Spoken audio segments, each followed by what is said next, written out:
ਹਾਂਜੀ ਮਿੱਤਰੋ, ਕੀ ਹਾਲ ਚਾਲ ਨੇ? ਸਾਰੇ ਵਧੀਆ ਹੋਣੇ ਤੇ ਸਭ ਨੂੰ ਸਤਿ ਸ੍ਰੀ ਅਕਾਲ ਤੇ ਰਾਮ ਰਾਮ। ਇਹ ਆਪਣੇ ਅਸੀਲ ਜਾਨਵਰ ਨੇ। ਇੱਕ ਜਾਨਵਰ ਇਹ ਰਿਹਾ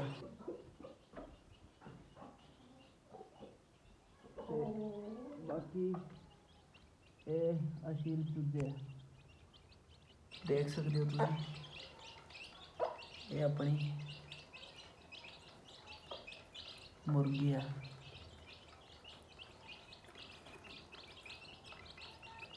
ਦੇਖੋ, ਅੱਜ ਪੂਰੇ 6-7 ਦਿਨ ਦੇ ਹੋ ਚੁੱਕੇ ਨੇ ਬੱਚੇ। 6-7 ਦਿਨ ਦੇ ਹੋ ਚੁੱਕੇ ਨੇ। 9 ਬੱਚੇ ਆ।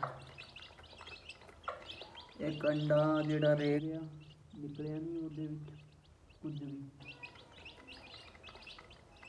ਤੇ ਦੇਖ ਸਕਦੇ ਹੋ। ਵੀਡੀਓ ਨੂੰ ਲਾਈਕ ਸ਼ੇਅਰ ਜ਼ਰੂਰ ਕਰੋ।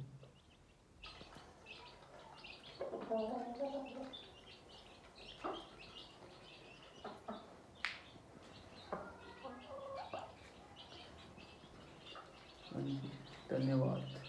ਸਾਰੇ ਖੁਸ਼ ਰਹੋ।